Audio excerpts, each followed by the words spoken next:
பிற்பகல் 3 மணி நிலவரப்படி 70% வாக்குகள் பதிவாகியுள்ளன தமிழகத்தில். இதுவே 2021ஆம் ஆண்டு 53.35% வாக்குகள் பதிவாகியிருந்தன பிற்பகல் 3 மணி நிலவரப்படி. அதன்படி 16.65% வித்தியாசத்தோடு இந்த ஆண்டு சட்டமன்ற தேர்தலில் 70% வாக்குகள் பதிவாகியுள்ளன தமிழகத்தில். காலை முதலே முக்கிய அரசியல் கட்சித் தலைவர்கள், திரைப்பிரபலங்கள் என்று பலரும் தொடர்ச்சியாக வாக்குச்சாவடிக்கு சென்று தங்களுடைய ஜனநாயக கடமையை ஆற்றி வருகிறார்கள். அந்த வகையில் தியாகராய நகரில் உள்ள வாக்குச்சாவடியில் ஜனநாயக கடமை ஆற்றியுள்ளார் நடிகர் சிம்பு.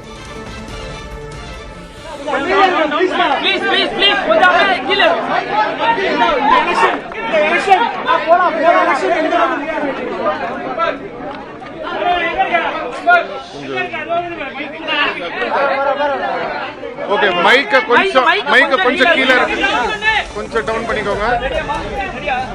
யாருக்கு இந்த மைக் இது? நீ தய கத்துற, நீ கொஞ்சம் நேரம் சும்மா இருங்க.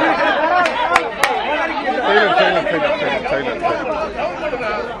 ஓகே மாமா.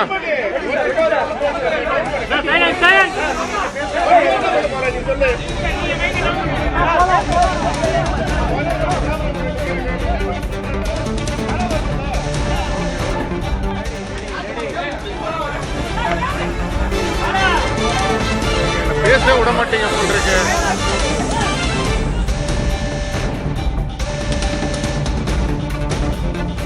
காலை முதலே பல்வேறு அரசியல் கட்சித் தலைவர்களும் திரை பிரபலங்களும் தங்களுடைய ஜனநாயக கடமையை ஆற்றி வருகிறார்கள். அந்த வகையில் தியாகராய நகரில் உள்ள வாக்குச்சாவடியில் தன்னுடைய வாக்கினை பதிவு செய்துவிட்டு நடிகர் சிம்பு செய்தியாளர்களை சந்திக்கிறார்.